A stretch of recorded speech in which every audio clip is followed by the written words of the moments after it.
श्रीलक्ष्मी अष्टोत्तरशतनाम स्तोत्रम्। शुक्लांबरधरं विष्णुं शशिवर्णं चतुर्भुजं प्रसन्नवदनं ध्यायेत् सर्वविघ्नोपशान्तये।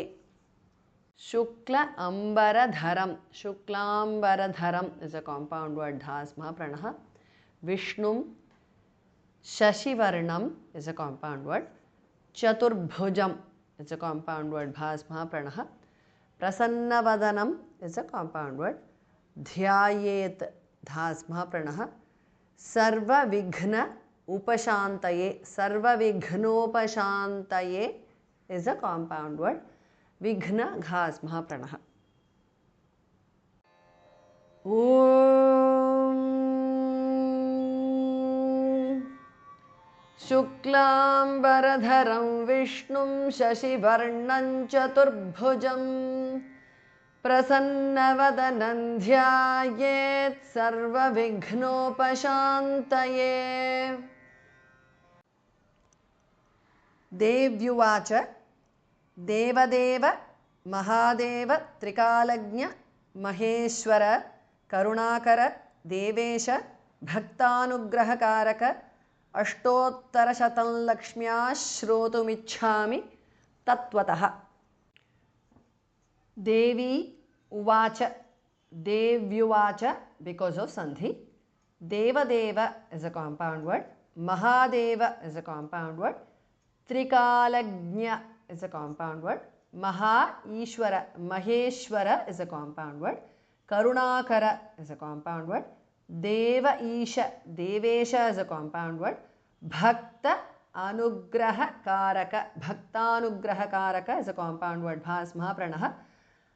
Ashta Uttara, Ashtottara Shatam is a compound word. Lakshmyaha.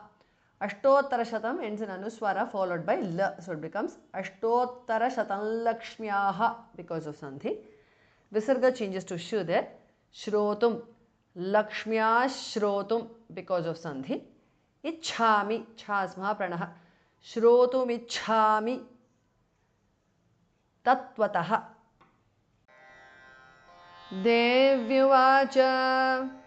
देवदेव महादेव त्रिकालज्ञ महेश्वर करुणाकर देवेश भक्तानुग्रहकारक अष्टोत्तरशतं लक्ष्म्या श्रोतुमिच्छामि तत्त्वतः। ईश्वर उवाच देवि साधु महाभागे महाभाग्यप्रदायकं सर्वैश्वर्यकरं पुण्यं सर्वपापप्रणाशनम्। Ishvara Uvacha. Devi, the E in the end is short, it is in Sambodhana Vibhakti. Sadhu Dhas Mahapranah, again the U is short there. Mahabhage is a compound word, Bhas Mahapranah. Mahabhagya Pradayakam is a compound word, Bhas Mahapranah.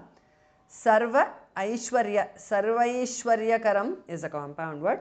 Punyam, Sarva Papa Pranashanam is a compound word. Ishvara Uvacha. Devi Sadhu Mahabhage Mahabhagya Pradayakam Sarvaishwaryakaram Punyam Sarva Papa Pranashanam. Sarvadaridrya Shamanam Shravanad Bhukti Muktidam Rajavashyakaram Divyam Guhyad Guhyataram Param. Sarvadaridrya Shamanam is a compound word. Shravanat, the T in the end changes to D because of Sandhi.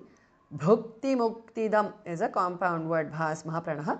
Shravanat Bhukti Muktidam because of Sandhi.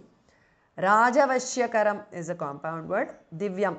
Rajavashyakaram ends in Anuswara followed by Da. So it becomes Rajavashyakaram Divyam. Anuswara changes to N. Divyam Guhyat. Now Divyam ends in Anuswara followed by Ga. So it becomes Divyam Guhyat. Anuswara changes to Nga. Guhyat, the T changes to D because of Sandhi. Guhyataram. Guhyat Guhyataram because of Sandhi. Param.